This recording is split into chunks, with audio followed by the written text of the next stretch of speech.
Welcome back to reality. Weddings, often regarded as the happiest day of one's life. As two families join and become one, a commitment is made to share the rest of their lives together. Till death do us part. In September of this year, a couple in Iraq's northern Nineveh province did just that. The bride and groom had said their vows and were beginning to start their first dance together. Just as everything seemed like a fairy tale, things quickly turned into a nightmare.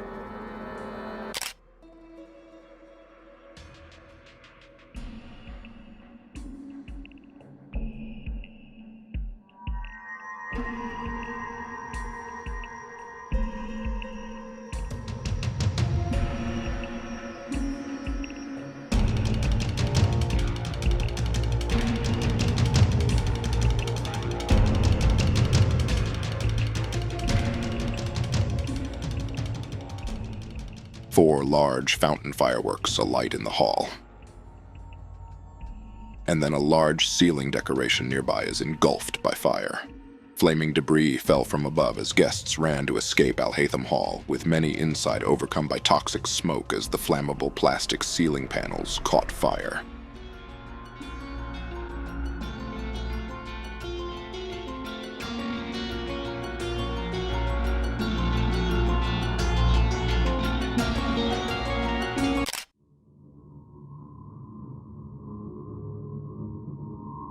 A relative told Iraq's Channel 1, "We miraculously left the place. The groom and the bride were among the people who survived the accident. I was just with them and their psychological condition was very difficult. I took some wounded to the hospital. What I saw in the hospital is difficult to describe. Many of the victims were burned and dead. 10 of the venue's staff were arrested, along with the owner and 3 people involved with the fireworks." Another survivor said, "When the fire happened, my mother was in the bathroom. I couldn't find her after. I searched for my daughter, my son, my wife, my father, and I couldn't find them. They are gone." The Civil Defense Directorate said the hall had been covered with highly flammable metal composite panels, which are illegal in the country, and collapse within minutes when a fire breaks out. The panels also release toxic gases when burned, exacerbating the fires. Of all places for disaster to strike, a wedding is one of the least expected, as this ceremony in a matter of minutes turned into a funeral, as more than 120 people died from this incident, as well as many more being permanently scarred by their injuries. There's just something so disturbing about seeing coffins this small.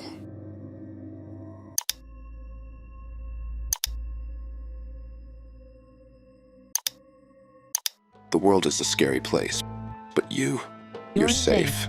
It's much safer inside the screen.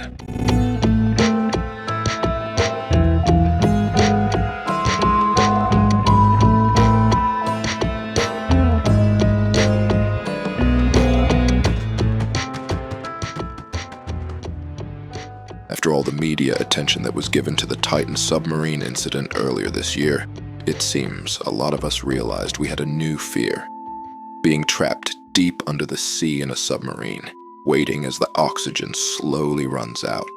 The result of the Titan submarine imploding wasn't immediately reported by the media, and many believed they had just lost connection and had a limited amount of time before the submarine no longer had enough air to support life, which would be greatly reduced by panic, something that would be basically unavoidable in such a situation. In reality, the submarine imploded at a certain depth and everyone inside was killed almost instantly. I feel the Titan submarine has been completely exhausted, so that's not what I'm talking about today.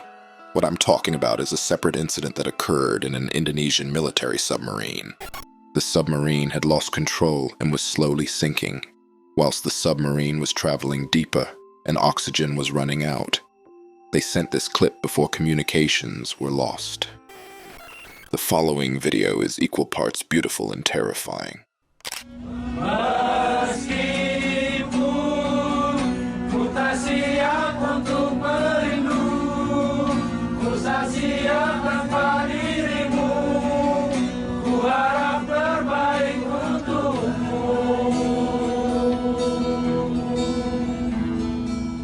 The song they're singing is called Sampai Jumpa, which means see you later, and every single person in this video is no longer with us. Even though I'm not ready to be missing you, I'm not ready to live without you. I wish all the best for you. They sing in unison.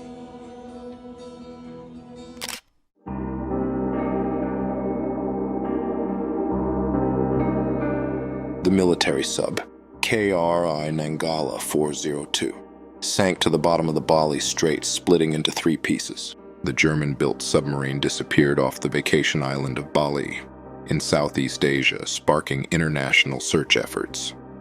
The United States sent a P-8 Poseidon reconnaissance plane to aid the desperate search in a race against time as oxygen supplies on board depleted.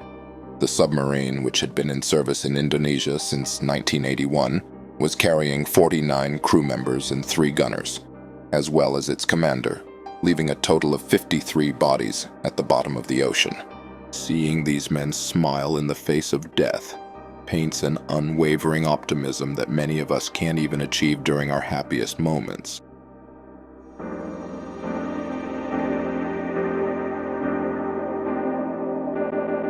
The group found what they believed to be a tiny video camera, the lens pointing directly at the shower. I game ended 5 people in Minecraft and I still came out okay. I don't see the problem. There was a man inside the apartment, hiding in the shadows, with a kitchen knife.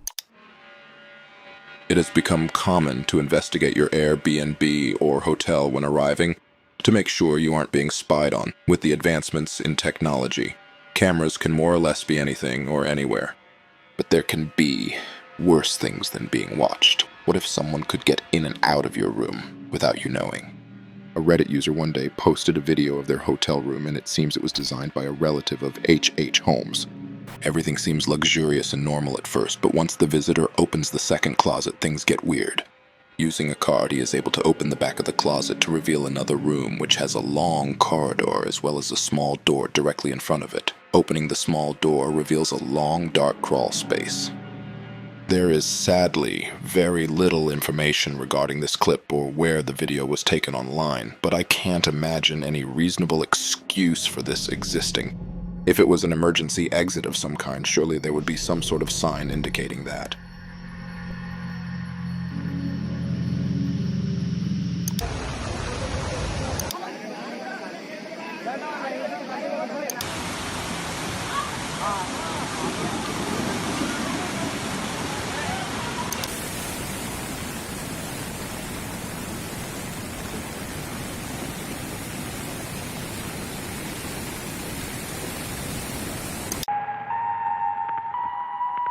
The Derna Dam collapse marks a tragic event in Libyan history during the 10th and 11th of September 2023, following the impact of Storm Daniel.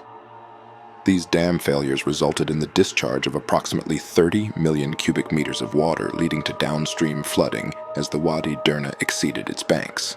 This inundation caused significant damage to the city of Derna. This incident now stands as the second deadliest dam failure in history, following the 1975 Banqiao Dam failure in China.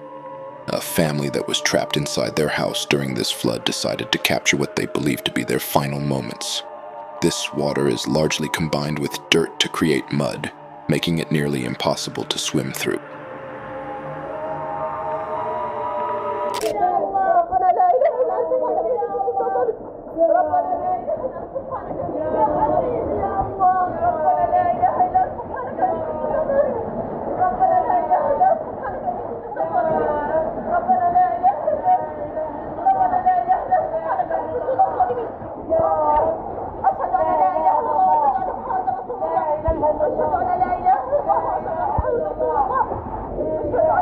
A large amount of the video is simply showing the ceiling as they have been lifted up by the water to the point of hitting it.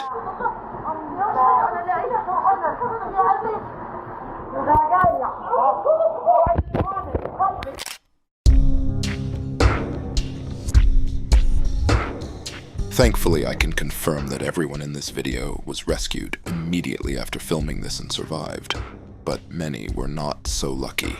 According to Hisham Chkiwat, the Minister of Aviation in Hamada, Derna bore a striking resemblance to the aftermath of a tsunami following the disaster.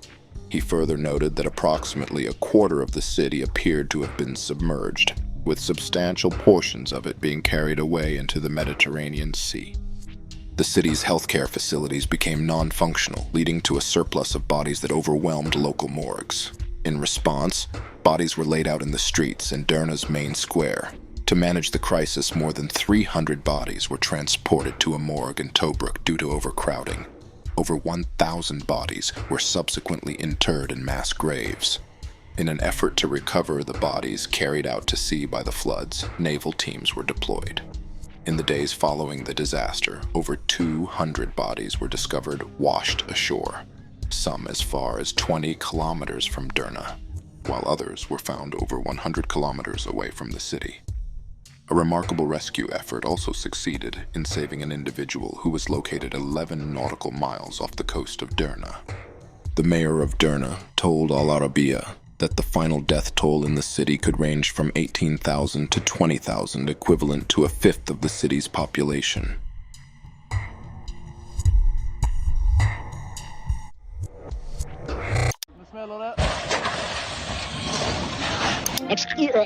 Pardon me, Mrs. Cow. Will you kindly get off the track?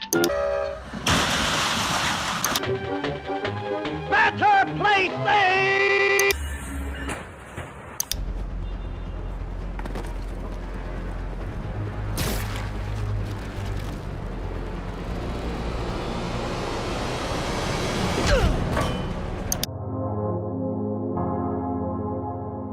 On Reddit, there is a very distasteful joke that more or less suggests the majority of the dark and shocking subreddits should be renamed to Indians vs. Trains, due to the sheer number of videos circulating online of people from India meeting their end via the railway.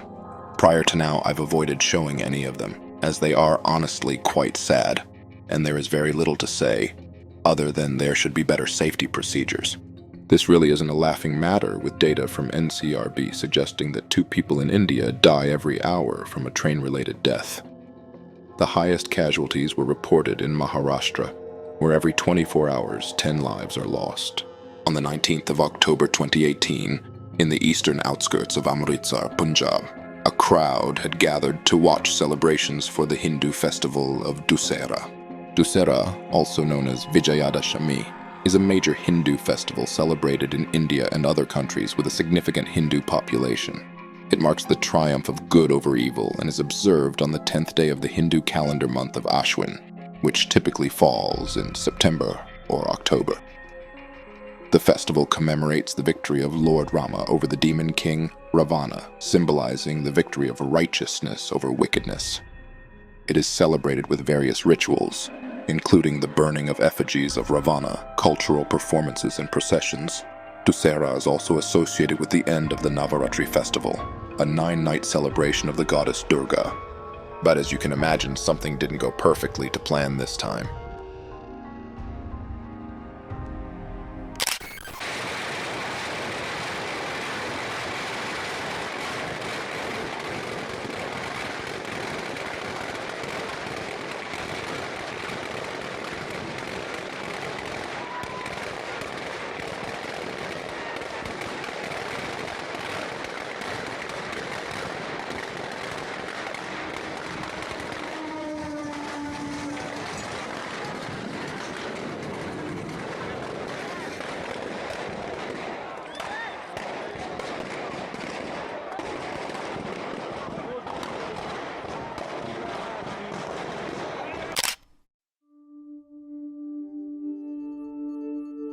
Two Indian Railway passenger trains rode into the crowd of people. The accident occurred in the early evening, killing at least 59 people and injuring approximately an additional 100. With the fireworks loudly blasting, deafening, and distracting all those who attended, the train could only be heard when it was already too late. This is unfortunately far from the only act of fatal negligence to occur in the beautiful country. If I may direct your eyes towards the Morbi Bridge, located in Gujarat, which has been described as an accident waiting to happen. The Morbi Bridge, constructed during the era of British colonial rule in India during the 19th century, was a suspension bridge designed exclusively for pedestrians. Spanning a distance of 230 meters with a width of 1.25 meters, this elevated walkway stood gracefully at an elevation of 15 meters above the flowing waters of the Machchu River. Its purpose was to connect the regions of Mahaprabhuji and Samarkand. Although historical records may differ, local accounts suggest that this remarkable structure came into existence during the 1880s. On the auspicious occasion of the Gujarati New Year, which fell on the 26th of October 2022, the bridge was re-established for public use following a 6-month period of closure for essential maintenance. During the reopening ceremony, the managing director confidently assured the gathered press that individuals could now enjoy a carefree adventure, as the bridge would not necessitate any significant work for another span of 8 to 10 years. But only 5 days after the reopening, the managing director's confidence would be proven to be misplaced.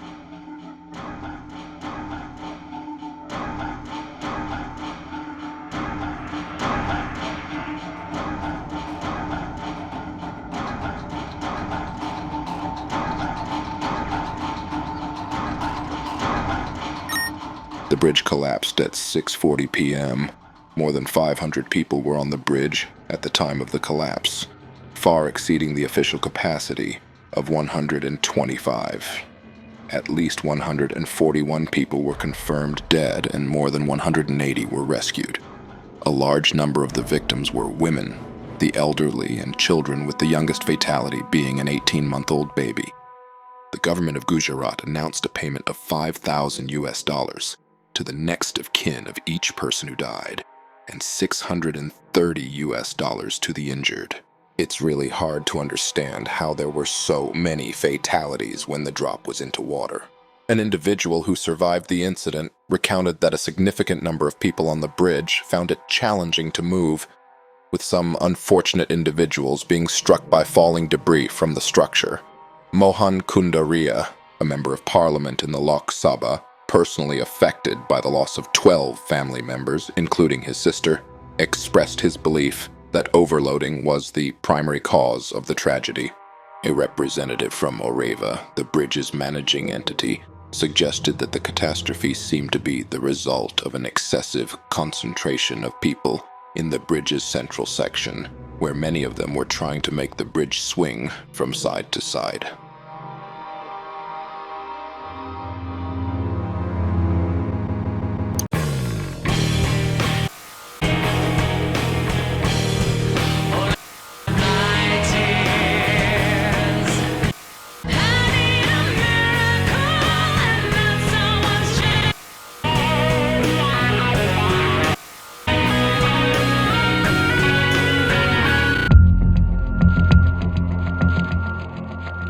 A lot of what I just showed you was not from a movie set, but from real life. 10 people died and around 40 others were injured after a fuel tanker exploded in the South African capital, Johannesburg.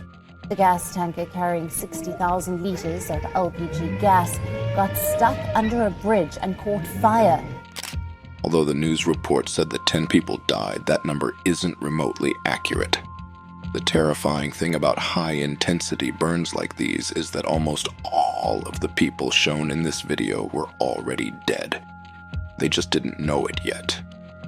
Following the explosion, 40 individuals were initially injured and subsequently admitted to the hospital. Unfortunately, many of them later passed away due to the severity of their injuries. The instant aftermath of the blast resulted in the immediate loss of 8 lives, either at the time of the explosion or before paramedics could provide assistance on site. The remaining victims, despite medical attention, also succumbed to their injuries at the hospital. As of December 29, 2022, 2 individuals who were near the explosion site remain unaccounted for. As reported by the driver's employer, ISS, it was initially believed that the bridge provided sufficient clearance for the truck to pass through. However, the incline at the base of the bridge caused the rear of the truck to elevate, ultimately causing it to become lodged beneath the bridge at around 6:15 a.m. Upon realizing that the truck was stuck, the driver promptly halted to assess the extent of the damage. ISS further stated that upon noticing the scraping of the tanker's cap, the driver promptly informed his employer, followed by notifying the fire department. He also made an effort to secure the area, receiving assistance from a passing private security guard and 2 observant bystanders who recognized the potential hazard. An investigative report by the news program Carte Blanche revealed that the initial calls made to emergency services faced difficulties, with the Ecorhulini Fire Department eventually responding to the call. Additionally, law enforcement agencies such as SAPS and the Metro Police arrived at the scene only after the final explosion.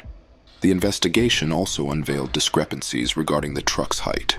While the employer indicated that the truck's height was 4 meters, exceeding the 3.6 meters marked on the bridge, this appeared to contradict their account.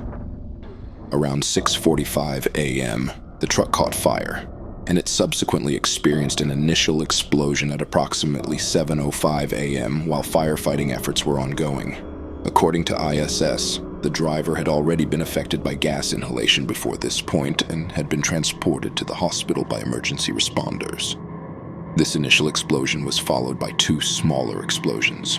These events attracted a considerable crowd of onlookers, resulting in a higher number of casualties and fatalities when a 4th explosion, the largest and final one, occurred at approximately 7:30 a.m. This last explosion had a far-reaching impact, affecting buildings up to 400 meters away and causing tremors felt as far as 4 kilometers from the scene.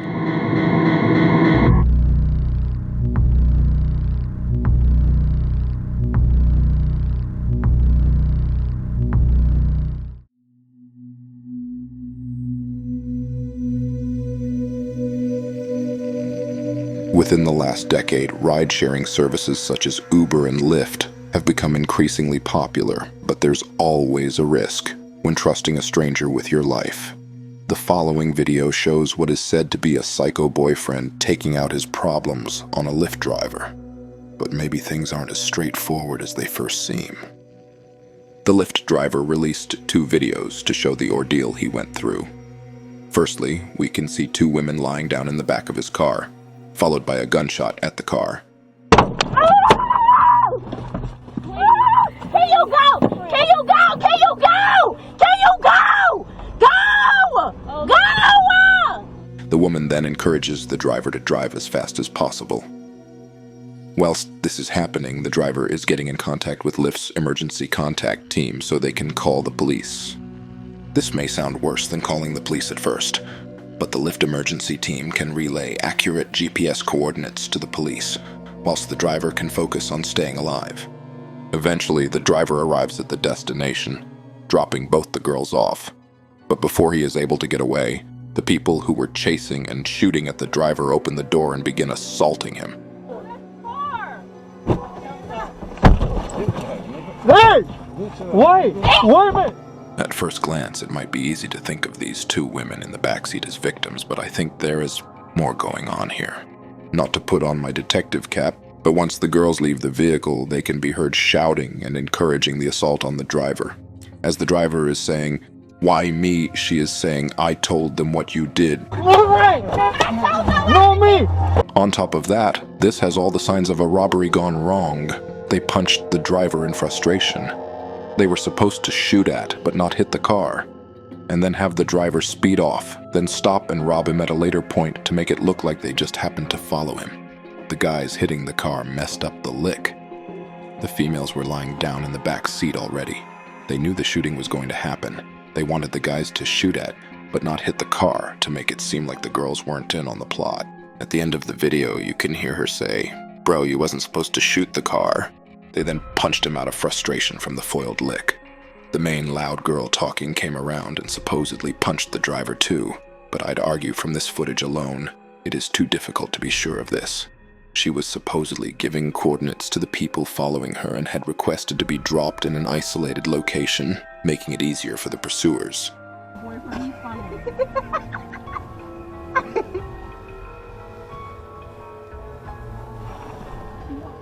Despite all the advancements in technology, trusting strangers and people willing to take advantage of others appears to be a barrier that technology alone cannot overcome.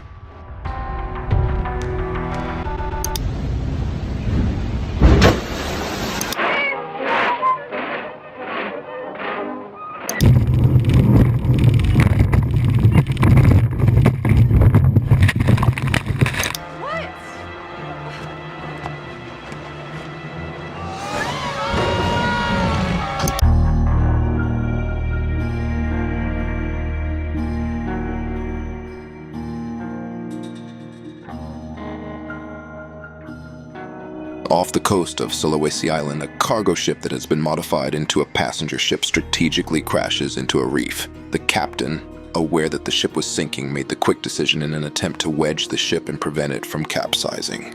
A decision that potentially saved many, many lives. This disaster comes just a month after the sinking of an overcrowded ferry on the Southeast Asian nation's Lake Toba, one of the world's deepest volcanic lakes, which took about 200 lives. Ultimately, the decision by the captain paid off, and he was successful in wedging the ship, and all of the passengers who stayed on the ship survived. Sadly, 35 people decided to jump off the boat. The shore wasn't far away, and they thought they'd have a better chance swimming. Due to hitting the shallow reef or being swept away by the current, those 35 people didn't stand a chance. A surviving passenger on the boat took the following video.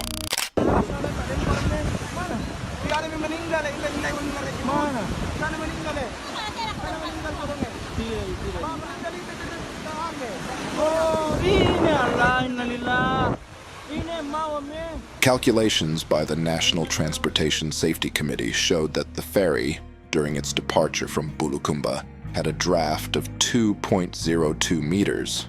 The acceptable draft for a ferry prior to its departure is 1.75 meters, meaning that the ferry, at the time of the departure, was overweight. The National Transportation Safety Committee revealed that there were openings located on the starboard stern and portside stern of the ferry, one of which was only 0.7 meters above the waterline. Due to being overweight and the low height of the openings in the ship, waves reaching 3 meters could easily enter the ferry. This ultimately led to the ship sinking.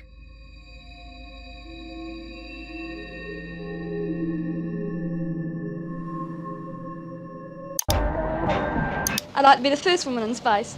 Do you think there is life on other planets? Oh, I don't know. Have you thought about this at all? No. Imagine, if you will, sitting down to your morning coffee, turning on your home computer to read the day's newspaper. Well, it's not as far-fetched as it may seem. Has a glass bottom so that when you hit a pedestrian, you can look down and see if he was a friend of yours. Oh my God! I did it! We're saved! What's wrong? Wrong foot. Mother. Gonna tell you the story of a reggae shark.